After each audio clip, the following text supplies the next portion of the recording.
मैं हुण कहूँगा राहुल संघर्ष करो। तुम कहना हम तुम्हारे साथ हैं। राहुल गांधी संघर्ष करो। पूरी जी पंजाबी वर्गी आवाज बोले सो निहाल। किसान मजदूर एकता जिंदाबाद। किसान मजदूर एकता जिंदाबाद। मैं हुण मोहम्मद सदीक जी नूं कहांगा कि 1 मिनट लई राहुल जी का स्वागत कर ते बाकी लीडरां दा इत्थे पहुंचण ते स्वागत किया जाए।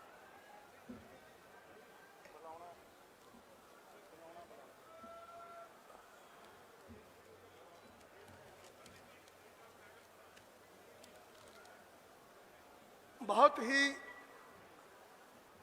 सत्कारयोग साडी पार्टी दे रूहे रुआ हिंदुस्तान दे करोड़ां नौजवानों के दिलों की धड़कन अते आने वाले समय दे इस प्यारे देश की अगवाई करने वाले अज दी इस रोस ट्रैक्टर रैली की अगवाई करने वाले इंडियन नैशनल कांग्रेस के साबका प्रधान श्री राहुल गांधी जी हो।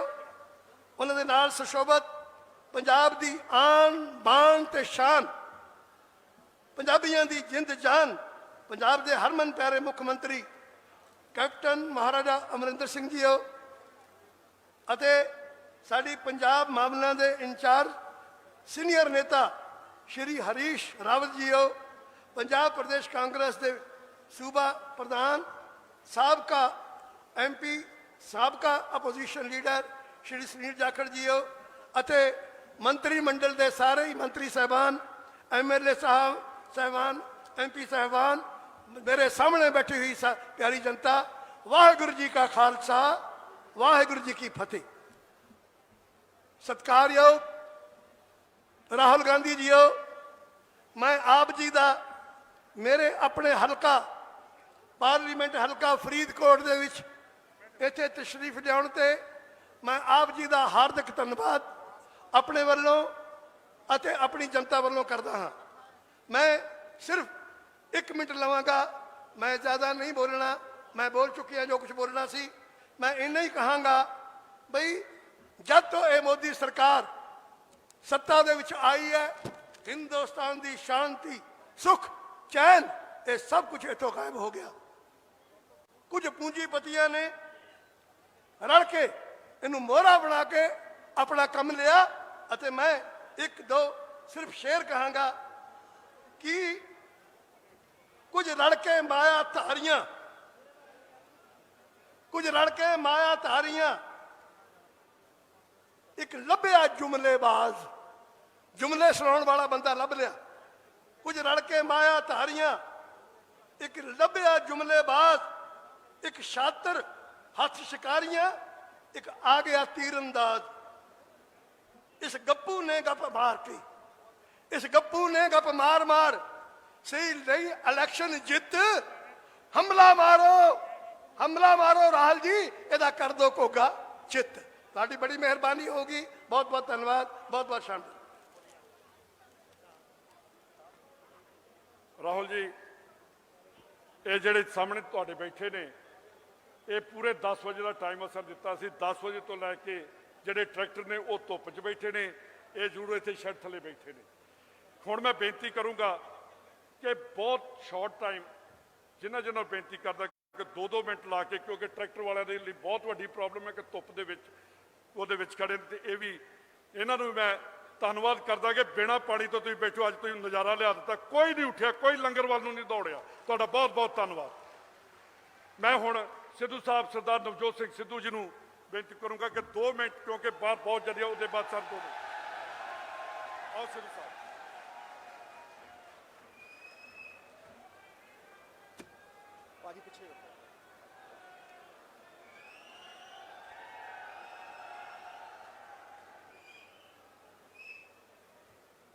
सदा कामयाबी उन्होंने पैर चुमे सदा कामयाबी उन्होंने पैर चुमे जड़ी कौम नूं लड़न ते मरन दा चल पै जाए वो मुल पाऊगा किसान दियां कुर्बानियां दा भावां अज पै जाए ते भावां कल पै जाए।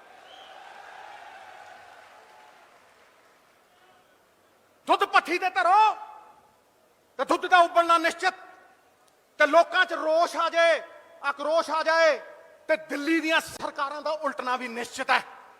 ये लिख लो। और रोष कब है समझना भाई, मुझे आज 5-7 मिनट देना, मैं धुक्की निकाल दूंगा इनकी पास, 5-7 मिनट दे दूंगा। रोष कब है? रोष किसान दी घटदी इनकम दा है, ओदी घटदी MSP दा है, और अज ओनू ओदी MSP नू खोण दा खतरा पै गया। ओदी खोण दे डर दे नाल अज किसान इन्ना ज्यादा घबराया होया है और सड़कों के उत्ते आया होया। कि पंजाब नू ग्रीन रेवोल्यूशन चाहिए सी, कि पंजाब नू हरी क्रांति चाहिए सी, पंजाब रज्या पुजया सी, पंजाब नू नहीं चाहिए, हिंदुस्तान नू चाहिए सी। इस देश के लिए अन्न पैदा करके अन्नदाता बनया पंजाब दा किसान, ओदी पग उच्ची अज करनी है असी। कि पंजाब नू ये MSP दी लड़ाई क्यों लड़नी पई? क्योंकि पंजाब दे किसान नू घट MSP दे के 80 करोड़ लोगों का, 80 करोड़ गरीबां का पेट भरिया इस सेंटर की सरकार ने। ते अज एहसान फरामोश हो गई है सेंटर की सरकार। अज साडा किसान मारन दे उत्ते, साडी पक्की इनकम नू खोण दे उत्ते तुल गई है सरकार। ये सरकार पूंजीपतियां दे हथ दे विच सारा कुछ देना चाहती है, गन्ने चूपण नू बांदरी ते डंडे खाण नू रिच। टका के ठोको, टका के धक्के नाल पास किए काले कानून। एक काली पग दे नाल विरोध करदा मैं इहदा, बगैर किसी डिबेट दे पास किए कानून। ये साडे फेडरल स्ट्रक्चर दे उत्ते, ये साडी जिहड़ी डाइवर्सिटी है कि अड अड सूबियां दे विच अड अड मसले ने, अड अड लोग ने, अड अड भाषावां ने, पर असीं सारे इकट्ठे आ। ये उस भावना दे उत्ते अटैक है जो भरा नहीं है भावों से बहती, जिसमें रसधार नहीं, वो हृदय नहीं है, पत्थर है जिसमें देश का प्यार नहीं, पंजाब का प्यार नहीं, वो पत्थर है। ये साडे अधिकारां दे उत्ते डाका मार रहे हैं, ये सानू करला रहे हैं। साडी इनकम आ बैठा मनप्रीत बाजी, आ बैठा है, इनू पुछो 5000 करोड़ रुपया आउंदा सी मंडियां चों। पिछले साल 5000 करोड़ आउणा सी, 30,000 आड़तिया इन्हां ने बर्बाद कर देना। 5 लाख मजदूर ओदी पग ला के थल्ले सिट देनी है, ओदा अस्तित्व मिटा देना इन्हां ने। ये लोग बाप दादियां दा, मेरे बाप दादा ने मिलकर ये इंफ्रास्ट्रक्चर बनाया, ये मंडियां बनाई। और पूछो इस सेंटर की सरकार से कि जहां मंडियां नहीं है वहां किसान लेबर कर रहा है, लेबर कर रहे हैं किसान उत्थे, ते साडियां मंडियां खोलणगे ते फिर मैनू दसो असी कित्थे जावांगे, असी की करांगे? मैं आज कह रहा कि अमेरिका दा फेल होया सिस्टम, यूरोप दा फेल होया सिस्टम साडे ते थोप रहे ने, ये मर रहे ने साडे उत्ते। उन्हां थावां ते इंडस्ट्रियलाइजेशन सी, पर साडे कोल अज कख भी है नहीं, कख भी है नहीं, साडे कोल रोजगार कित्थों आऊगा? और मैं इस करके कह रहा कि जिवें अहमद शाह अब्दाली जदों आया सी ना, उदों कहंदे ने खादा पीता लाहे दा, बाकी अहमद शाह दा तुसीं तैयार हो जाओ। जे आपां लड़े ना, जे आपां इकट्ठे होके ना काले कानूनां दा विरोध ना कीता ते कहांगे खादा पीता लाहे दा, बाकी अंबानी ते अडानी दा। सरकारां नूं कहंदी आ अंबानी अडानी नाच मेरी बुलबुल के पैसा मिलेगा, कहां कदरदान हमारे जैसा मिलेगा। ठोको ताड़ी टका के। पूंजीपति बड़े बड़े अंबानी वो फौज लेके आउणगे वकीलां दी, वो वकीलां दी फौज लेके 2 एकड़ वाले किसान दे नाल किद्दां समझौता करनगे, किद्दां कॉन्ट्रैक्ट करनगे? ये मैनू कोई समझा दे। इस देश नूं पूंजीपति चला रहे हैं, इस देश को पूंजीपति चला रहे हैं। मैं डंके की चोट पे कहता हूं, किसान को देते हो तो कहते हो सब्सिडी, और अमीरों को 5 लाख करोड़ छोड़ते हो, 10-10 लाख करोड़ दे के भगा देते हो, उसको कहते हो इंसेंटिव। वाह तेरे बल्ले हो तेरे, वो इंसेंटिव है और ये सब्सिडी है। दिता की है तुसी रेवेन्यूज फोरगॉन के नाम पे सरकार हर साल 5-5 लाख करोड़ इन पूंजीपतियों को छोड़ती है। किसान को क्या दिया? किसान को कुछ नहीं दिया। और मैं आज ये टका के गल कहना चाहना कि जे अज ये सानू हरियाणा नहीं टप्पण दिंदे, जे अज साडे ते पानी दियां बाछड़ां मारदे आ, जाखड़ साहब ने खाधियां, ते पंजाब तां जितदा है ਤਾਂ ਜਿੱਤਦਾ ਪੰਜਾਬ, ਸਾਡੀ ਸਰਕਾਰ ਤਾਂ ਜਿੱਤਦੀ ਹੈ ਜੇ ਅੰਬਾਨੀ ਤੇ ਅਡਾਨੀ ਅਸੀਂ ਪੰਜਾਬ 'ਚ ਵੜਨ ਨਾ ਦਈਏ। ਅਸੀਂ ਨਹੀਂ ਵੜਨ ਦਿੰਦੇ ਇਹਨਾਂ ਨੂੰ, ਅਸੀਂ ਨਹੀਂ ਆਉਣ ਦਿੰਦੇ। ਸਾਡੀ ਜਿੱਤ ਤਾਂ ਹੈ, ਇਹ ਪੰਜਾਬੀਅਤ ਦੇ ਖਿਲਾਫ ਹੈ। 10 ਏਕੜ ਵਾਲੇ ਕਿਸਾਨ ਨੂੰ ਅੱਡ ਰੇਟ ਦੇਣਗੇ, 2 ਏਕੜ ਵਾਲੇ ਕਿਸਾਨ ਨੂੰ ਇਹ ਅੱਡ ਰੇਟ ਦੇਣਗੇ, ਇਹ ਵੰਡ ਦੇਣਗੇ। ਪੰਜਾਬ ਤਾਂ ਕਹਿੰਦਾ ਹੈ ਮਾਨਸ ਕੀ ਜਾਤ ਸਭ ਹੈ ਇੱਕ ਹੈ ਪਹਿਚਾਨ ਬੋ। ਅਸੀਂ ਇਕੱਠੇ ਆ, ਅਸੀਂ ਸਾਰੇ ਹਰ ਧਰਮਾਂ ਦੇ ਨਾਲ ਇਕੱਠੇ ਆ। ਇਹ ਵੰਡ ਦੇਣਗੇ, ਪੰਜਾਬੀਅਤ ਦੇ ਬੋੜ ਨੂੰ ਇਹ ਟੱਕ ਲਾ ਦੇਣਗੇ, ਮੁਕਾ ਦੇਣਗੇ। ਮੈਂ ਅੱਜ ਇੱਕੋ ਗੱਲ ਕਹਿਣੀ ਹੈ ਔਰ ਮੈਂ ਰਾਹੁਲ ਜੀ ਦਾ ਔਰ ਕਾਂਗਰਸ ਪ੍ਰੈਜ਼ੀਡੈਂਟ ਸੋਨੀਆ ਗਾਂਧੀ ਜੀ ਦਾ ਧੰਨਵਾਦ ਕਰਨਾ ਚਾਹਨਾ। ਔਰ ਕਿਉਂ ਧੰਨਵਾਦ ਕਰਨਾ ਚਾਹਨਾ? ਕਿਉਂਕਿ ਜਿਹੜਾ ਸੰਵਿਧਾਨ ਦਾ ਕਾਨੂੰਨ ਹੈ ਆਰਟੀਕਲ 254 ਦੇ ਤਹਿਤ ਸੋਨੀਆ ਜੀ ਨੇ ਹਦਾਇਤ ਦਿੱਤੀ ਹੈ ਸਾਰੇ ਚੀਫ ਮਿਨਿਸਟਰਾਂ ਨੂੰ ਕਿ ਤੁਸੀਂ ਇਹਨਾਂ ਕਾਨੂੰਨਾਂ ਦੇ ਖਿਲਾਫ ਅਸੈਂਬਲੀ ਬੁਲਾਓ ਔਰ ਉੱਥੇ ਇਹਨਾਂ ਕਾਨੂੰਨਾਂ ਨੂੰ ਰੱਦ ਕਰਕੇ ਪੰਜਾਬ ਦੇ ਕਾਨੂੰਨ ਬਣਾਓ, ਆਪਦੇ ਕਾਨੂੰਨ ਬਣਾਓ ਔਰ ਕਹੋ ਤੁਹਾਨੂੰ ਵੜਨ ਨਹੀਂ ਦੇਵਾਂਗੇ ਔਰ ਐਮਐਸਪੀ ਕਿਸਾਨ ਦੀ ਘਟਣ ਦੇ ਦੇਵਾਂਗੇ, ਉਨੀ ਨੂੰ ਐਮਐਸਪੀ ਦੇਵਾਂਗੇ। ਠੋਕੋ ਤਾੜੀ ਟਕਾ। ਮੈਂ ਧੰਨਵਾਦੀ ਹਾਂ, ਮੈਂ ਧੰਨਵਾਦ ਕਰਦਾ ਕਾਂਗਰਸ ਪ੍ਰੈਜ਼ੀਡੈਂਟ ਦਾ ਔਰ ਇਹ ਵੀ ਕਹਿਣਾ ਕਿ ਸੈਸ਼ਨ ਬੁਲਾਓ, ਆਪਣੇ ਕਾਨੂੰਨ ਬਣਾਓ। ਹੋ ਸਕਦਾ ਹੈ ਕਿ ਪ੍ਰੈਜ਼ੀਡੈਂਟ ਜਿਹੜਾ ਉਹ ਪਾਜੀ ਅੱਜ ਨਾ ਰੋਕ, ਅੱਜ ਨਾ ਰੋਕ। ਉਹ ਮੈਂ ਕਿਹਾ ਘੋੜੇ ਨੂੰ ਇਸ਼ਾਰਾ ਬਹੁਤ ਹੁੰਦਾ ਹੈ, ਬਾਕੀ ਕਿਸੇ ਦੇ ਲੱਤਾਂ ਮਾਰੀ। ਪਹਿਲਾਂ ਵੀ ਬਿਠਾਈ ਰੱਖਿਆ ਸੀ। ਇਹ ਜਿਹੜਾ ਕਾਨੂੰਨ ਹੈ ਜੇ ਅਸੀਂ ਅਸੈਂਬਲੀ 'ਚ ਪਾਸ ਕਰਕੇ ਭੇਜਿਆ, ਇਹ ਸਾਡੀ ਜ਼ਿੰਮੇਵਾਰੀ ਵੀ ਹੈ ਔਰ ਕਿਸਾਨ ਦੀ ਪੱਗ ਦਾ ਸਵਾਲ ਹੈ। ਔਰ ਇਹ ਅਗਰ ਅਸੀਂ ਪ੍ਰੈਜ਼ੀਡੈਂਟ ਕੋਲ ਭੇਜਿਆ ਔਰ ਪ੍ਰੈਜ਼ੀਡੈਂਟ ਨੇ ਨਾ ਵੀ ਕਰਤੀ ਤਾਂ ਵੀ ਸਾਡੀ ਜਿੱਤ ਹੈ, ਕਿਉਂਕਿ ਸਰਕਾਰ ਨੰਗੀ ਹੋ ਕੇ ਖੜੀ ਹੋ। ਸਰਕਾਰ ਨੰਗੀ ਕਰਨੀ ਹੈ। ਅਸੀਂ ਸਰਕਾਰੀਆ ਕਮਿਸ਼ਨ ਦੀ ਗੱਲ ਕਰੇ ਵੀ ਜੇ ਕਚਹਿਰੀਆਂ 'ਚ ਜਾਵਾਂਗੇ ਤੇ ਸਰਕਾਰੀਆ ਕਮਿਸ਼ਨ ਇਹ ਕਹਿੰਦਾ ਹੈ ਕਿ ਸੈਂਟਰ ਨੂੰ ਆਰਟੀਕਲ 249 ਦਿੱਤੀ ਹੈ, ਉਹ ਕਿਸੇ ਵੀ ਸਟੇਟ ਲਿਸਟ ਦੀ ਗੱਲ ਦੇ ਉੱਤੇ ਕਾਨੂੰਨ ਬਣਾ ਸਕਦਾ ਹੈ। ਅਸੀਂ ਲੜੀਏ, ਅਸੀਂ ਕੋਟਾਂ ਕਚਹਿਰੀਆਂ 'ਚ ਵੀ ਲੜੀਏ, ਹਰ ਥਾਂ ਤੇ ਲੜੀਏ, ਐਂਟਰੀ 33-34 ਨਾਲ ਵੀ ਲੜੀਏ ਔਰ ਸਟੇਟਾਂ ਦੇ ਅਧਿਕਾਰਾਂ ਦੀ ਗੱਲ ਕਰੀਏ। ਲੇਕਿਨ ਮੈਂ ਇਹ ਕਹਿਣਾ ਕਿ ਪਿਆਰੇ ਪੰਜਾਬੀਓ, ਜੇ ਅਸੀਂ ਕੈਨੇਡਾ ਵਸਾਤਾ, ਜੇ ਅਸੀਂ ਅਮਰੀਕਾ ਵਸਾਤਾ, ਜੇ ਅੱਜ ਅਸੀਂ ਵਿਦੇਸ਼ਾਂ ਦੇ ਵਿੱਚ ਆਪਣੀ ਧਾਕ ਜਮਾਈ ਹੋਈ ਹੈ ਤੇ ਤੁਹਾਨੂੰ ਲੱਗਦਾ ਵੀ ਪੰਜਾਬ ਦੇ ਵਿੱਚ ਅਸੀਂ ਆਪਣੀ ਧਾਕ ਨਹੀਂ ਜਮਾਵਾਂਗੇ? ਮੈਂ ਇਹ ਕਹਿਣਾ ਕਿ ਜੇ 60% ਕਿਸਾਨੀ ਦਾ ਕਿੱਤਾ ਹੈ ਪੰਜਾਬ ਦੇ ਵਿੱਚ, ਜੇ ਅੱਜ ਕਿਸਾਨ ਦੀ ਤੂਤੀ ਬੋਲਦੀ ਹੈ 70% ਲੋਕ ਕਿਸਾਨ ਨੇ, ਫਿਰ ਆਰਥਿਕ ਆਧਾਰ ਕਿਸੇ ਅੰਬਾਨੀ ਔਰ ਅਡਾਨੀ ਦਾ ਕਿਉਂ ਹੋਵੇ? ਪੰਜਾਬ ਦੇ ਵਿੱਚ ਕਿਸਾਨ ਦੀ क्यों ना चले? मैं कहना कि सब तो बड़ा सवाल राहुल जी, सबसे बड़ा सवाल यह है कि ये हमें शंभू बॉर्डर के आगे जाने नहीं देते, ये हमें मंजूरी नहीं देंगे, ये कानून वापस अगर नहीं लेते तो सबसे बड़ा सवाल है कि हम क्या करेंगे? What should be done and what shall we do? That is the big question. उस तो बड़ा कोई सवाल नहीं भी ਅਸੀਂ ਕੀ ਕਰਾਂਗੇ। मैं कहना कि जे किसान ਦੀ ਐਮਐਸਪੀ ਤੁਸੀਂ ਦੁੱਧ ਤੇ ਦੇ ਸਕਦੇ ਹੋ, ਜੇ ਦੁੱਧ ਚੱਕ ਸਕਦੇ ਹੋ, ਤੇ ਜੇ ਹਿਮਾਚਲ ਦੀ ਸਰਕਾਰ ਸੇਬ ਤੇ ਐਮਐਸਪੀ ਦੇ ਸਕਦੀ ਹੈ ਤੇ ਫਿਰ ਕਿਸਾਨ ਨੂੰ ਐਮਐਸਪੀ ਕਿਉਂ ਨਹੀਂ ਦੇ ਸਕਦੀ? ਠੋਕੋ ਤਾੜੀ ਟਕਾ। ਪੰਜਾਬ ਸਰਕਾਰ ਜ਼ਿੰਮੇਵਾਰੀ ਲਵੇ, ਪੰਜਾਬ ਸਰਕਾਰ ਹੱਲ ਦੇਵੇ।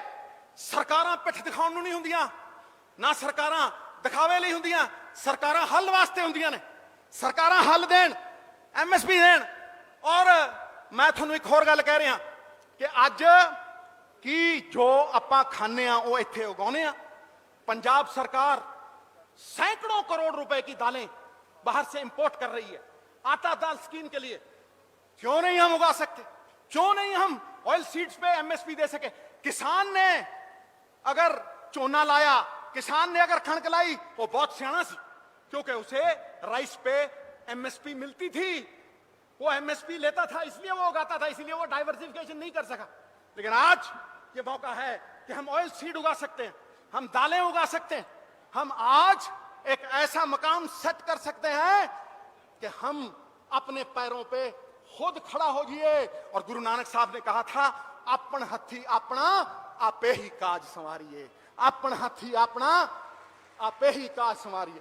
बोले सो निहाल। किसान यूनियन कोऑपरेटिव बनान, मैं कहना किसान यूनियन कोऑपरेटिव बनान, इकट्ठे हो जाइए ਕੱਲੇ ਨੂੰ ਇਹ ਵੰਡ ਦੇਣਗੇ। ਲੇਕਿਨ ਅਗਰ ਅਸੀਂ ਇਕੱਠੇ ਹੋ ਜਾਈਏ ਤੇ ਕੋਆਪਰੇਟਿਵਾਂ ਬਣਾ ਕੇ ਇਕੱਠੇ ਹੋ ਕੇ ਅਸੀਂ ਹੱਕ ਮੰਗੀਏ ਆਪਣੇ, ਤੇ ਇੱਕ ਰੇਟ ਦੇ ਉੱਤੇ ਅਸੀਂ ਫਸਲ ਵੇਚ ਸਕਦੇ ਹਾਂ। ਔਰ ਮੈਂ ਤੁਹਾਨੂੰ ਅੱਜ ਕਹਿ ਰਿਹਾ कि सबसे पहले गारंटीड मिनिमम गारंटी जो फसल पे दी थी वो कांग्रेस ने दी थी। ये एमएसपी कांग्रेस ने दी थी और गारंटीड सरकारी खरीद कांग्रेस ने दी थी। फूड सिक्योरिटी एक्ट 1080 करोड़ का ये भी कांग्रेस ने दिता सी। राहुल गांधी ने तो ठोको टका के ताड़ी। तो फिर पंजाब सरकार खुश एमएसपी दवे, स्टोरेज की कैपेसिटी दवे और खुद अपने पैरों के उत्ते खड़े हो जाए।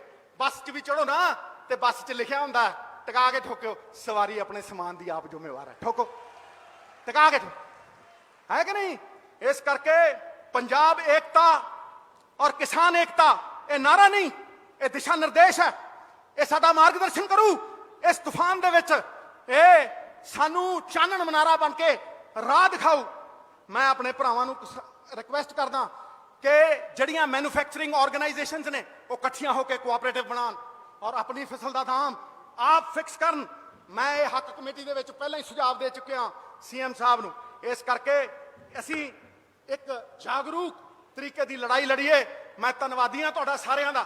और अखीर दे विच एक शेर दे नाल, फिर ना कहना सिद्धू आया सी ते शेर नहीं सुनाया, टका के सुनाना तुहानू शेर।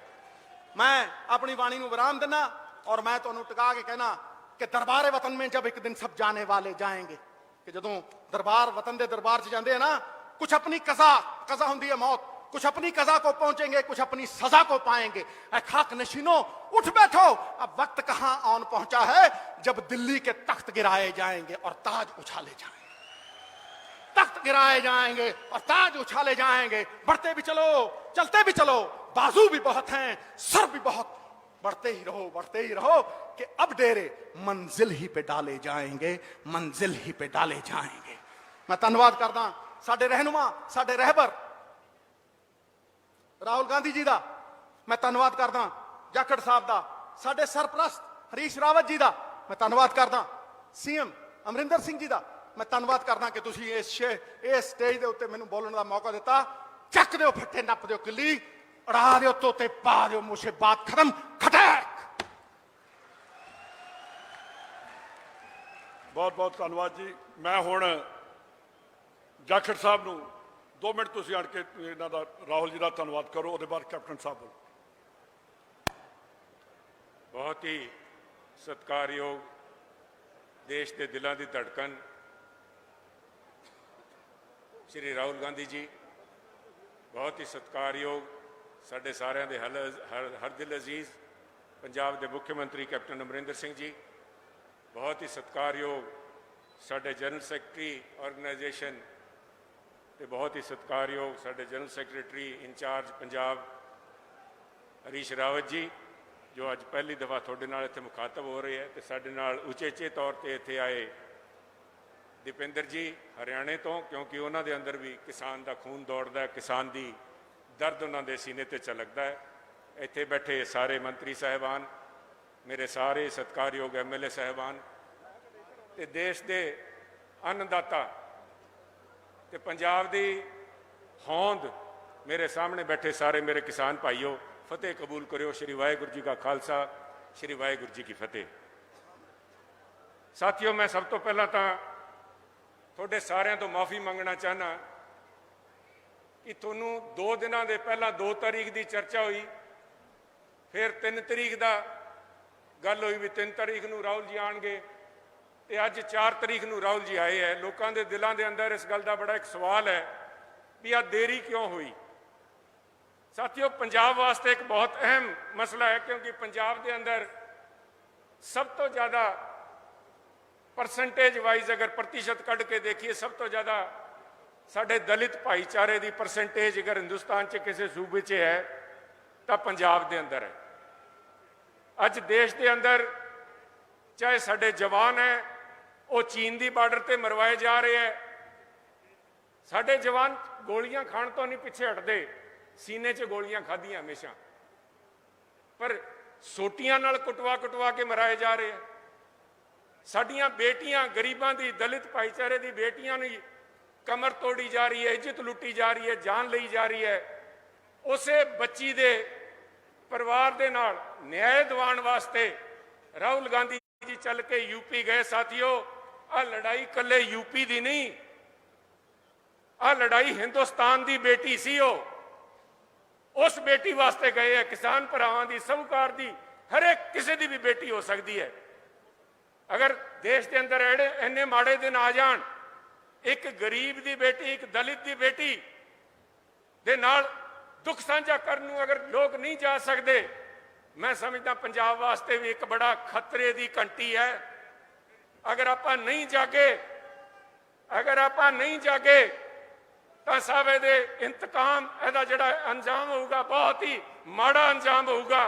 मेरे नाल बैठे इत्थे रंधावा साहब बैठे है, राणा जी बैठे है, 9 MLA ते पंजाब दे अंदर असैम्बली च तरन तारण दी बेटी नाल धक्का होया सीगा ते उत्थे इन्हां दे परचे होए।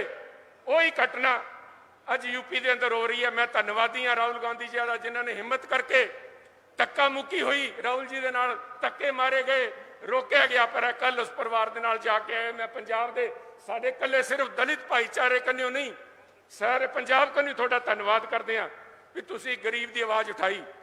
अज आई हाल पंजाब के किसान का है। पंजाब के किसान नूं मारन की तैयारियां कीतियां जा रही हैं।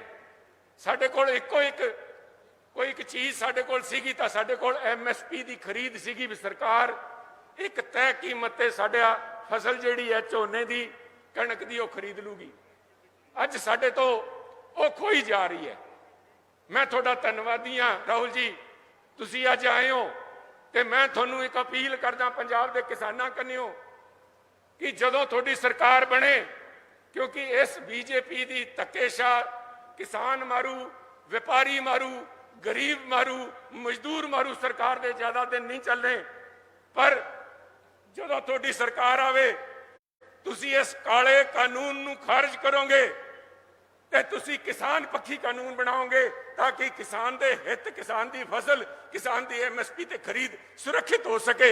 मैं इन्नी गल दे नाल मैं तुहाडे तो माफी चाहूँगा, क्योंकि अगे बहुत लंबा सफर है, ट्रैक्टर ते करना, लोग डिकी जाते हैं। तुहाडे कनी पंजाब निगाह करी बैठा है, हिंदुस्तान का किसान देख रहा है, हरियाणे वाले इंतजार कर रहे हैं। थोड़ा सारे तगड़े होके इस लड़ाई नूं लड़ीए। तो मैं इन्हां शब्दां दे नाल तुहाडे सारिआं दा एक बार फिर धन्यवाद करदा। जय हिंद। बहुत बहुत धन्यवाद जाखड़ साहब। हुण महाराज साहब, ये असी अपने पंजाब के लोगों वालों किसान मजदूर एकता का जिहड़ा झंडा एक रिलीज़ कर लगे हाँ कि एक कली लड़ाई कांग्रेस की नहीं, ये किसानों की नहीं, ये मजदूर भी ने, ये किसान भी ने, ये दुकानदार भी ने, ये हर कम्यूनिटी का जिहड़ा आदमी है वो पंजाब के 65,000 करोड़ जिहड़ा साल का किसानों लिए आउंदा।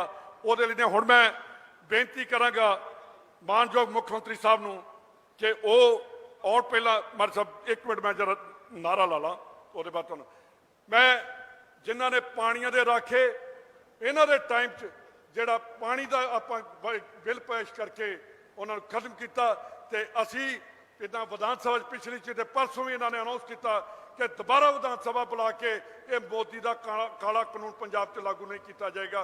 पूरे हिंदुस्तान च इसदा विरोध करांगे। मैं हुण नारा लावांगा, बोले सो निहाल। और पिछले की आवाज नहीं अजे आई।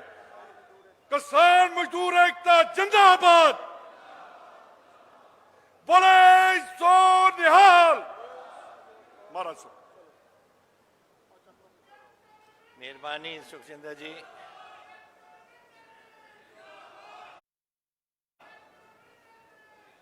श्री राहुल गांधी जी, साडे PCC के प्रधान सुनील जाखड़ जी, साडे जनरल सैकटरी हरीश रावत जी, बाकी साडे उगे नेता जो दिल्लियों आए हैं, साडे मिनिस्टर साहबान पंजाब दे और MLA मेरे साथी और सारे ही कांग्रेस पार्टी के वर्कर साहबान, चाहे स्टेज पे होन चाहे इत्थे साडे पंडाल सुजे होन, अज बड़े खुशी का दिन है। पहला मैं फतेह बुलाऊंगा। वाहिगुरू जी का खालसा, वाहिगुरू जी की फतेह। खुशी का दिन इसलिए ਕਿ ਜਿਹੜੇ ਇਹ ਕਾਲੇ ਕਾਨੂੰਨ ਇਹ ਦਿੱਲੀ ਵਾਲੇ ਇੱਥੇ ਸਾਡੇ ਤੇ ਠੋਸ ਰਹੇ ਨੇ, ਉਹਦੇ ਖਿਲਾਫ ਜੰਗ ਸ਼ੁਰੂਆਤ ਅਸੀਂ ਕਰ ਦਿੱਤੀ ਹੈ। ਕਿਸਾਨ ਯੂਨੀਅਨ ਲੱਗੇ ਨੇ, ਹੋਰ ਜਥੇਬੰਦੀਆਂ ਲੱਗੀਆਂ ਨੇ, ਤੁਸੀਂ ਲੱਗੇ ਹੋਏ ਆਪਣੇ ਆਪਣੇ ਤੌਰ ਤੇ ਆਪਣੇ ਪਿੰਡਾਂ 'ਚ ਬਾਹਰ, ਕਿ ਇਹ ਜਿਹੜਾ ਅੱਜ ਇਹਨਾਂ ਦੀ ਸੋਚ ਹੈ ਇਹ ਕਿਸਾਨ ਮਾਰੂ ਔਰ ਪੰਜਾਬ ਮਾਰੂ ਸੋਚ ਹੈ। ਇਹ ਸਾਨੂੰ ਸਮਝਣਾ ਚਾਹੀਦਾ ਹੈ। ਨਹੀਂ ਤਾਂ ਕੋਈ ਵੀ ਸਰਕਾਰ ਜਿਹੜੀ ਇਸ ਗੱਲ ਨੂੰ ਜਾਣਦੀ ਹੈ ਕਿ ਕਿਸਾਨ ਇਹਦੇ ਨਾਲ ਡੁੱਬੂਗਾ, ਇਹ ਗੱਲ ਕਦੇ ਵੀ ਨਹੀਂ ਕਰ ਸਕਦੀ। ਅੱਜ ਤੋਂ 60 ਸਾਲ ਪਹਿਲਾਂ ਸਾਡਾ ਦੇਸ਼ ਉਧਾਰਾਂ ਲੈਂਦਾ ਸੀ ਬਾਹਰਲੇ ਦੇਸ਼ਾਂ ਤੋਂ ਰੋਟੀ ਖਵਾਉਣ ਵਾਸਤੇ ਆਪਣੇ ਮੁਲਕ ਨੂੰ। ਅਮਰੀਕਾ ਤੋਂ ਇੱਕ PL 480 ਫੰਡ ਲੈਂਦੇ ਸੀ, ਉਧਾਰਾਂ ਲੈਂਦੇ ਸੀ ਉਹਨਾਂ ਤੋਂ, ਔਰ ਅਸੀਂ ਦਿੰਦੇ ਸੀ ਆਪਣੇ ਲੋਕਾਂ ਨੂੰ ਖਾਣ ਵਾਸਤੇ ਪੂਰੇ ਦੁਨੀਆ ਦੇ ਦੇਸ਼ ਦੇ ਵਿੱਚ। ਫਿਰ ਸਾਡੇ ਪੰਜਾਬ ਦੇ ਕਿਸਾਨੀ ਨੇ ਬੇੜਾ ਚੱਕਿਆ, ਔਰ ਜਿਹੜੀ ਕਿਸਾਨੀ ਜਿਹਨੂੰ ਇਹ ਨਹੀਂ ਪਤਾ ਸੀ ਕਿ ਝੋਨਾ ਕੀ ਚੀਜ਼ ਹੁੰਦੀ ਹੈ, ਕਿਉਂਕਿ ਸਾਡੇ ਤਾਂ ਝੋਨੇ ਖਾਣ ਵਾਲੇ ਨਹੀਂ, ਆਪਾਂ ਕਦੇ ਕਦੇ ਖੀਰ ਬਣਾ ਲੈਂਦੇ ਸੀ, ਹੋਰ ਤੱਕ ਅਸੀਂ ਖਾਣ ਵਾਲੇ ਨਹੀਂ। ਇਹ ਦੱਖਣ ਵਗੈਰਾ ਦੇ ਵਿੱਚ ਖਾਂਦੇ ਨੇ ਚੌਲ, ਲੇਕਿਨ ਅਸੀਂ ਉਹ ਚੌਲ 4 ਸਾਲਾਂ ਦੇ ਵਿੱਚ ਪੂਰੇ ਪੰਜਾਬ ਨੇ ਚੌਲ ਕਰਕੇ ਪੂਰੇ ਹਿੰਦੁਸਤਾਨ ਨੂੰ ਚੌਲ ਇੱਥੋਂ ਗਏ ਰੋਟੀ ਦੇਣ। ਕਣਕ ਸਾਡੇ ਵਿੱਚੋਂ, ਸਾਡੀ ਧਰਤੀ ਤੋਂ, ਸਾਡੇ ਲੋਕਾਂ ਦੀ ਮਿਹਨਤ ਨਾਲ। ਔਰ ਇਹ ਕੌਣ ਸੇ? ਇਹ ਉਹ ਲੋਕ ਜਿਨ੍ਹਾਂ ਨੂੰ ਤੁਸੀਂ ਇੱਥੇ ਅੱਜ ਉਹਨਾਂ ਦਾ ਤੁਸੀਂ ਆਹ ਹਾਲ ਬਣਾ ਰਹੇ ਹੋ। ਅਸੀਂ 2% ਦੀ ਧਰਤੀ ਆ ਪੰਜਾਬ, ਘੱਟ 2% ਦੇ ਤੋਂ ਘੱਟ ਅਸੀਂ ਲੋਕ ਹੈ, ਲੇਕਿਨ ਅਸੀਂ 50% ਦੇਸ਼ ਦਾ ਭੰਡਾਰ ਭੰਨਦੇ ਆ ਅੰਨ ਨਾਲ। ਔਰ ਮੈਨੂੰ ਇਹ ਨਹੀਂ ਸਮਝ ਆਉਂਦੀ ਕਿ ਅੱਜ ਕਿਉਂ ਇਸ ਗੱਲ ਤੇ ਇਸ ਗੱਲ ਤੇ ਉਤਰੇ ਹੋਏ ਨੇ। ਸਾਰਾ ਪੰਜਾਬ, ਸਾਰਾ ਹਰਿਆਣਾ, ਸਾਰਾ ਹੀ ਇੱਥੇ ਜਿੱਥੇ ਵੀ ਕਿਸਾਨ ਵਸਦੇ ਨੇ, ਔਰ 65% ਹਿੰਦੁਸਤਾਨ ਕਿਸਾਨੀ ਦਾ ਹੈ। ਉਹ ਲੋਕ ਸਾਰੇ ਅੱਜ ਇੱਕ ਵਜੇ ਇੱਕ ਉੱਠ ਕੇ ਸਾਰਿਆਂ ਨੇ ਇਕੱਠੇ ਹੋ ਜਾਣਾ ਇਸ ਹਕੂਮਤ ਦੇ ਖਿਲਾਫ। ਕੋਸ਼ਿਸ਼ ਕਰ ਰਹੇ ਨੇ ਤੋੜਨ ਦੀ, ਕਿਸੇ ਨੂੰ ਬੁਲਾ ਲੈਂਦੇ ਨੇ, ਕਿਸੇ ਹੋਰ ਨੂੰ ਬੁਲਾ ਲੈਂਦੇ ਨੇ, ਕੁਝ ਵਾਅਦੇ ਕਰ ਲੈਂਦੇ ਨੇ, ਲੇਕਿਨ ਜਦੋਂ ਤੱਕ ਕਾਨੂੰਨ ਨਹੀਂ ਬਦਲਦੇ, ਜਿਹੜਾ ਅੱਜ ਪਾਰਲੀਮੈਂਟ ਨੇ ਕਾਨੂੰਨ ਪਾਸ ਕੀਤਾ ਹੈ ਉਹ ਬਦਲਣਗੇ ਨਹੀਂ। ਔਰ ਉਹਦੇ ਵਿੱਚ ਇਹ ਨਹੀਂ ਪਾਉਣਗੇ ਕਿ MSP ਵੀ ਰਹੂ ਔਰ FCI ਵੀ ਰਹੂਗੀ। ਇਹਦਾ ਫਾਇਦਾ ਨਹੀਂ ਕੋਈ, ਇਹਨਾਂ ਦੇ ਵਾਅਦਿਆਂ ਦਾ ਕੋਈ ਫਰਕ ਨਹੀਂ, ਕੋਈ ਵਾਅਦੇ ਦਾ ਮਤਲਬ ਨਹੀਂ। ਜਦ ਅੱਜ ਇੱਕ ਦਿਨ ਦੇ ਦੇਣਗੇ ਸਾਨੂੰ, ਹੁਣ ਝੋਨਾ ਆਉਣ ਲੱਗਿਆ, ਫਿਰ ਸ਼ਾਇਦ ਕਣਕ ਦੀ ਦੇ ਦੇਣ, ਉਸ ਤੋਂ ਬਾਅਦ ਕੀ ਹੋਊਗਾ? ਕਾਨੂੰਨ ਬਣਿਆ ਹੋਇਆ ਦੇਸ਼ ਦਾ, ਔਰ ਇਹ ਗੁੰਮਰਾਹ ਕਰ ਰਹੇ ਨੇ ਲੋਕਾਂ ਨੂੰ। ਇਸ ਕਰਕੇ ਅੱਜ ਰਾਹੁਲ ਜੀ ਆਏ ਨੇ ਉਰੇ, ਰਾਤ 12:30 ਵਜੇ ਉੱਤਰ ਪ੍ਰਦੇਸ਼ ਤੋਂ ਪਹੁੰਚੇ ਸੀ, ਜਿੱਥੇ ਉੱਥੇ ਹਾਦਸਾ ਹੋਇਆ ਹਦਸਰ ਦੇ ਵਿੱਚ, ਔਰ ਅੱਜ ਆਏ ਨੇ ਉਰੇ ਸਾਡੇ ਨਾਲ 3 ਦਿਨ ਕਿਸਾਨੀ ਦੇ ਵਿੱਚ ਆਉਣ ਕਰਕੇ ਮਿਲਣ ਲਈ ਔਰ ਦੱਸਣ ਲਈ ਕਿ ਅਸੀਂ ਤੁਹਾਡੇ ਨਾਲ ਹੈ, ਕਿਸਾਨੀਆਂ ਦੇ ਨਾਲ ਹੈ, ਹਿੰਦੁਸਤਾਨ ਪੱਧਰ ਤੇ ਕਿਸਾਨੀ ਦੇ ਨਾਲ ਹੈ। ਵੈਸੇ ਤਾਂ ਤਕਰੀਰਾਂ ਲੰਬੀਆਂ ਹੋ ਸਕਦੀਆਂ ਨੇ, ਲੇਕਿਨ ਅਸੀਂ ਪਹਿਲਾਂ ਹੀ ਥੋੜੇ ਲੇਟ ਚੱਲ ਰਹੇ ਹਾਂ, ਔਰ ਆਪਣੇ ਟਰੈਕਟਰਾਂ ਦੇ ਕਾਲ ਰਾਹੀਂ ਜਾ ਕੇ ਅਸੀਂ ਸੰਗਰੂਰ ਪਹੁੰਚਣਾ ਹੈ। ਤੋ ਇਸ ਕਰਕੇ ਮੇਰੇ ਵੀਰੋ, ਸਾਡੇ ਕੈਬਨਿਟ ਦੇ ਵਿੱਚ ਇਹ ਮਸਲਾ ਆਇਆ ਸੀ। ਉਸ ਮਸਲੇ ਦੇ ਵਿੱਚ ਜਦੋਂ ਇਹ ਆਰਡੀਨੈਂਸ ਪਾਸ ਕਰਨੇ ਸੇ, ਉਦੋਂ ਹਰਸਿਮਰਤ ਕੌਰ ਨੇ ਉਹਦਾ ਸਾਥ ਦਿੱਤਾ। ਉਹਨੇ ਕਦੇ ਵੀ ਨਹੀਂ ਕਿਹਾ ਕਿ ਅਸੀਂ ਨਾ ਕਰੋ।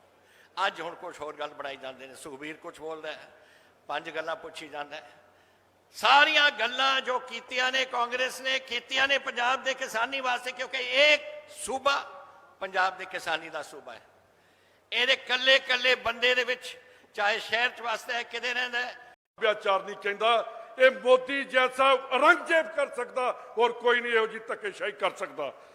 ਮਹਾਰਾਜ ਸਾਹਿਬ, ਅੱਜ ਪੰਜਾਬ ਨੂੰ ਜਾਂ ਹਿੰਦੁਸਤਾਨ ਨੂੰ ਚਾਈਨਾ ਦਾ ਕੋਈ ਡਰ ਨਹੀਂ, ਪਾਕਿਸਤਾਨ ਦਾ ਕੋਈ ਡਰ ਨਹੀਂ। ਜੇ ਡਰ ਹੈ ਤੇ ਅੱਜ BJP ਕੋਲ ਡਰਿਆ। ਹਿੰਦੁਸਤਾਨ ਨੂੰ ਜੇ ਕੋਈ ਖਤਮ ਕਰੇਗਾ ਉਹ BJP ਕਰੇਗੀ। ਅਸੀਂ ਪਾਕਿਸਤਾਨ ਦੀ ਤੇ ਚਾਈਨਾ ਵਾਲਿਆਂ ਨੂੰ ਕਦੀ ਆਪਣੇ ਦੇਸ਼ ਵੱਲ ਮਾੜੀ ਅੱਖ ਨਾਲ ਨਹੀਂ ਦੇਖ ਸਕਦੇ। ਰਾਹੁਲ ਜੀ, ਤੁਸੀਂ ਜਿਸ ਤਰੀਕੇ ਨਾਲ ਚਲੇ ਹੋ, ਸਾਨੂੰ ਪੂਰੀ ਆਸ ਹੈ ਕਿ 2024 ਇਸ ਗੰਦੇ ਰਾਜ ਨੂੰ, ਮੁਗਲਾਂ ਦੇ ਰਾਜ ਨੂੰ ਅਸੀਂ ਉਖਾੜ ਕੇ ਬਾਹਰ ਸੁੱਟਾਂਗੇ।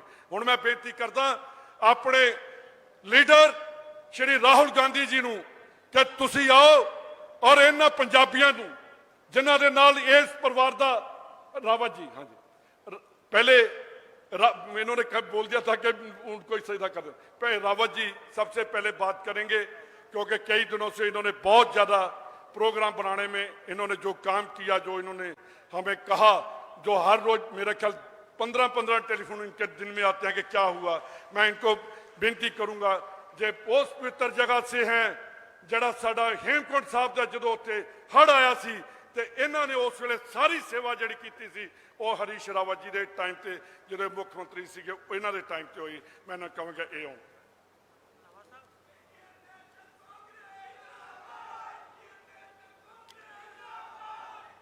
देश के करोड़ों करोड़ों संघर्षरत इंसानों, किसानों, मजदूरों, नौजवानों, महिलाओं, गरीबों, दलितों, पिछड़ों, आदिवासियों, जनजातियों, अल्पसंख्यकों, सारे भारत की आशा और विश्वास के संघर्ष के प्रतीक हम सब कांग्रेस जनों के दिल में राज करने वाले दिन एमपी साहिबान, कांग्रेस के विभिन्न ओहदेदार और हमारे फ्रंटल ऑर्गेनाइजेशन के भाई बहनों और किसान भाइयों, मैं आप सब की तरफ से राहुल जी का पंजाब की धरती में बहुत बहुत स्वागत करता हूँ। मैं यहाँ के किसान भाइयों की तरफ से राहुल जी हृदय की गहराई से आपको बहुत धन्यवाद देना चाहता हूँ। देश के प्रतिपक्ष के नेताओं में सर्वप्रथम जब ये मोदी जी की सरकार इन 3 काले अध्यादेशों को लेकर के आई तो राहुल गांधी जी ने उठ करके आगे बढ़ करके उसको चुनौती दी और कहा कि आप किसानों का हक छीन रहे हो, हम आपको ऐसा नहीं करने देंगे। और आज उसी की वानगी को लेकर आपने पहले संसद में और फिर संसद के बाहर और आज पंजाब की धरती में संघर्ष का बिगुल बजाया है।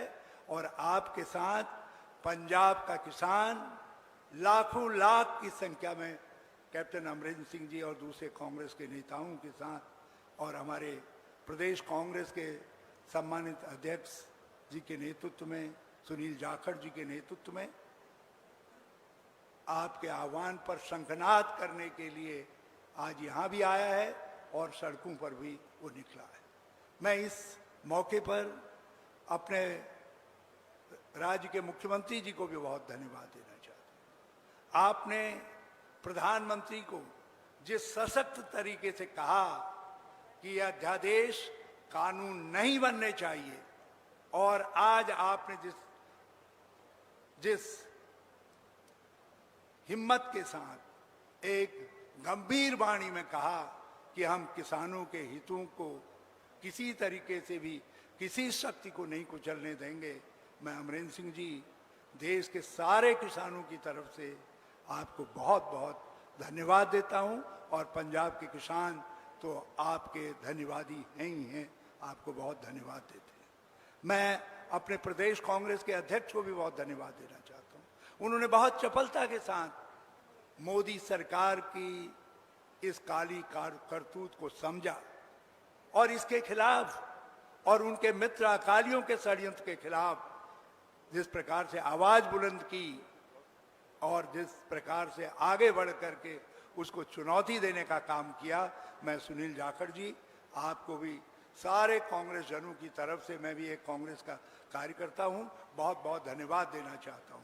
मैं सौभाग्यशाली हूं कि मुझको सोनिया जी ने, राहुल जी ने इस पवित्र गुरुभूमि की कांग्रेस के माध्यम से सेवा करने का मौका दिया और मुझे पूरा विश्वास है कि सारे कांग्रेस जन एकजुट होकर के अपने यहाँ अपने senior most commander captain Amarinder Singh ji के नेतृत्व में और राष्ट्रीय स्तर पर सोनिया जी के संरक्षण में अपने नौजवान कमांडर राहुल गांधी जी के नेतृत्व में पंजाब की धरती से 2022 में विजय का शंखनाद करेंगे, विजय का रास्ता प्रशस्त करने का काम करेंगे, कांग्रेस की वापसी का रास्ता प्रशस्त करने का काम करेंगे। मैं इन्हीं शब्दों के साथ फिर से राहुल जी और बेनू जी और आप सब अपने साथी सहयोगियों का जो आज अपने उस पर राहुल गांधी जिंदाबाद, किसान कांग्रेस एकता जिंदाबाद की तरह नारे लगाएं। राहुल गांधी, मैं जानता हूं हम जरा सा देर हो गए और आप सब लोग केवल कलेवा खा करके आए हैं, फिर भी एक बार दिल्ली के तख्त को सावधान करने के लिए और उनसे कहने के लिए कि अपने काले कानूनों को वापस लो और तब तक पंजाब का किसान संघर्ष में डटा रहेगा। तो एक बार फिर जोर से कहिए, क्योंकि आज कोई नाम मोदी को इतना भयभीत नहीं कर रहा है जितना श्री राहुल गांधी जी का नाम है। तो एक बार जोर से जरा सा राहुल गांधी, राहुल गांधी। अब आप अपने तरीके से राहुल जी को बहुत बहुत धन्यवाद जी।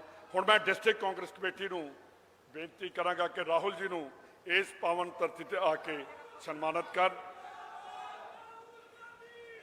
मैं जिस तरह बाबा बंदा सिंह बहादुर ने सरहदी इंटरनेट ਉਹਦੇ बाद कैप्टन साहब ਨੂੰ करनगे, फिर हरीश रावत जी ਨੂੰ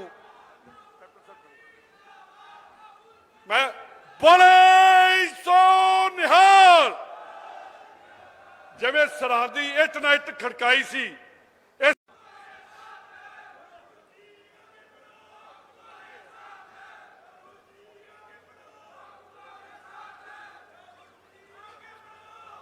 कैप्टन अमरिंदर सिंह जी,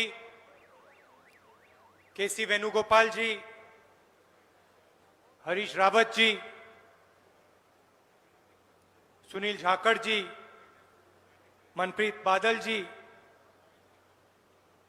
सुखजिंदर सिंह रंधावा जी, नवजोत सिंह सिद्धू जी, गुरप्रीत कांगड़ जी, और जिस परिवार की बेटी को मारा गया उनको अपने घर के अंदर बंद कर दिया गया। डीएम ने उनको धमकाया, चीफ मिनिस्टर ने धमकाया। यह है हिंदुस्तान की हालत। जो अपराध करता है उसके खिलाफ कुछ नहीं होता, और जो मारा जाता है, कुचला जाता है, दबाया जाता है, उसके खिलाफ कार्रवाई होती है। मैं आपसे पूछना चाहता हूं, कोविड के समय इन 3 कानूनों को लागू करने की क्या जरूरत थी? क्या जल्दी थी? ठीक है, आपको कानून लागू करने थे तो लोकसभा राज्यसभा में बातचीत करते। प्रधानमंत्री कहते हैं कि किसानों के लिए कानून बनाए जा रहे हैं, तो अगर किसानों के लिए कानून बनाए जा रहे हैं तो फिर आपने लोकसभा में, राज्यसभा में खुल के बातचीत क्यों नहीं की? और अगर किसान इस कानून से खुश है तो पूरे देश में किसान आंदोलन क्यों कर रहा है? पंजाब का हर किसान आंदोलन क्यों कर रहा है? 6 साल से नरेंद्र मोदी झूठ बोल रहे हैं। नोटबंदी की, कहा काला धन मिट जाएगा। जीएसटी लागू की, छोटे व्यापारियों को, दुकानदारों को, गरीब लोगों को खत्म किया। कोविड आया, हिंदुस्तान के सबसे बड़े उद्योगपतियों का कर्जा माफ किया, उनका टैक्स माफ किया, मगर गरीबों को, किसानों को कोई भी मदद नहीं दी। 1 रुपया तक नहीं दिया। देखिए भाइयों और बहनों, किसानों, मामला पैसे का है, मामला पैसे का है और आपकी जमीन का है। और मैं इसको 7-8 साल से देख रहा हूं। पहली बार मैंने इसे भट्टा परसौल में देखा। जब भी ये चाहते थे हिंदुस्तान के किसानों की जमीन 2 मिनट में छीन लेते थे। हमने विरोध किया। लैंड एक्विजिशन बिल जो था, कानून था, काला कानून था, उसको हमने बदला और आपकी किसानों की जमीन की रक्षा की। मार्केट रेट से 4 गुना ज्यादा आपको रेट दिलवाया। नरेंद्र मोदी जी आए, पहला काम उन्होंने किया, हमारे नए कानून को उन्होंने रद्द किया। हम पार्लियामेंट में लड़े। याद रखिए, उनके साथ अकाली दल के नेता बैठे थे। हम पार्लियामेंट में लड़े। हमने कहा नहीं, किसान की जमीन हम आपको नहीं देने वाले हैं। पार्लियामेंट में वो कानून को बदल नहीं पाए। कांग्रेस पार्टी खड़ी रही। उन्होंने अपने सब चीफ मिनिस्टर से कहा, पार्लियामेंट में नहीं बदला जा रहा है, स्टेट्स में बदल दो। लक्ष्य समझिए, कठिन बात नहीं है। आपकी जमीन और आपका पैसा हिंदुस्तान के 2-3 सबसे बड़े अरबपति चाहते हैं। पुराने जमाने में कठपुतली का शो होता था ना, याद है आपको? कठपुतली का शो होता था ना, याद है? कठपुतली चलती थी, कठपुतली चलती थी, पीछे से कोई चलाता था उसको। धागे बंधे होते थे ना, पीछे से कोई चलाता था। रावत जी, आपने कहा मोदी सरकार है। भाइयों और बहनों, ये मोदी सरकार नहीं है, ये अदानी और अंबानी की सरकार है। नरेंद्र मोदी जी को अंबानी और अदानी चलाते हैं। नरेंद्र मोदी जी को अंबानी और अदानी जीवन देते हैं। कैसे? मीडिया में नरेंद्र मोदी जी का चेहरा दिखा के 24 घंटे, सीधा सा रिश्ता है। नरेंद्र मोदी जी इनके लिए जमीन साफ करते हैं और ये पूरा का पूरा समर्थन नरेंद्र मोदी जी को मीडिया में देते हैं। पंजाब के किसानों ने, हरियाणा के किसानों ने हिंदुस्तान को फूड सिक्योरिटी दी। पंजाब ने, हरियाणा ने, हिंदुस्तान की सरकार ने ढांचा बनाया था। ढांचे में 3 खंबे थे, एमएसपी, फूड प्रोक्योरमेंट और मंडी। इन 3 चीजों से हिंदुस्तान को गारंटी करके अनाज मिलता है। कौन देता है? पंजाब और हरियाणा। नरेंद्र मोदी जी इस सिस्टम को खत्म करना चाहते हैं, क्योंकि जब तक यह सिस्टम रहेगा तब तक उनके मित्र अंबानी, अदानी जैसे लोग हिंदुस्तान के किसानों का पैसा नहीं ले पाएंगे, हिंदुस्तान के किसानों की जमीन नहीं छीन पाएंगे। लक्ष्य इनका एमएसपी को खत्म करने का है, लक्ष्य इनका फूड प्रोक्योरमेंट के सिस्टम को खत्म करने का है। ये जानते हैं जैसे ही एमएसपी खत्म हुई, जैसे ही फूड प्रोक्योरमेंट का सिस्टम खत्म हुआ, वैसे ही पंजाब का, हरियाणा का किसान, हिंदुस्तान का किसान खत्म हो जाएगा। और मैं आपको इस स्टेज से कह रहा हूं, कांग्रेस पार्टी हिंदुस्तान के किसान को कभी खत्म नहीं होने देगी। हम आपके साथ खड़े हैं और हम 1 इंच पीछे नहीं हटने वाले। देखिए, हिंदुस्तान गुलाम हुआ था। हिंदुस्तान गुलाम हुआ था, कैसे हुआ था? अंग्रेजों ने हिंदुस्तान के किसान को खत्म किया था। हिंदुस्तान के किसान की रीढ़ की हड्डी को अंग्रेजों ने तोड़ा था, इसीलिए अंग्रेज हिंदुस्तान में राज कर पाए। वही लक्ष्य नरेंद्र मोदी जी का है। किसान की रीढ़ की हड्डी तोड़ो और अंबानी और अदानी जैसे लोगों के हवाले पूरा का पूरा माल कर दो। मैं ये नहीं कह रहा हूं कि इस सिस्टम में कमी नहीं है, जरूर सिस्टम में कमी है और जरूर सिस्टम को रिफॉर्म करने की जरूरत है, सिस्टम को बदलने की जरूरत है, मगर सिस्टम को नष्ट करने की जरूरत नहीं है, क्योंकि अगर आपने सिस्टम को नष्ट कर दिया तो किसान के लिए, किसान की रक्षा के लिए कुछ नहीं बचेगा और किसान को सीधा अंबानी और अदानी से बात करनी पड़ेगी और उस बातचीत में किसान मारा जाएगा। सीधी सी बात है। मैं स्टेज से पंजाब के किसानों को पूरा का पूरा समर्थन देना चाहता हूं।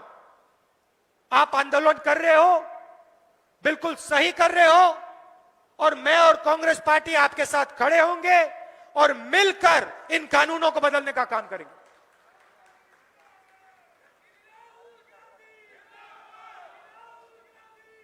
और मैं आपको गारंटी दे रहा हूं कि जिस दिन कांग्रेस पार्टी की सरकार आएगी उस दिन हम इन तीन काले कानूनों को रद्द करके, खत्म करके वेस्ट पेपर बास्केट में फेंक देंगे। आप सब यहां आए, दिल से आपका धन्यवाद करना चाहता हूं और फिर से दोहराना चाहता हूं, पंजाब का किसान, हरियाणा का किसान, पूरे हिंदुस्तान का किसान 1 इंच पीछे नहीं हटेगा। हम नरेंद्र मोदी की सरकार के खिलाफ, इन कानूनों के खिलाफ लड़ेंगे और इन लोगों को हरा के दिखाएंगे। धन्यवाद। जय हिंद।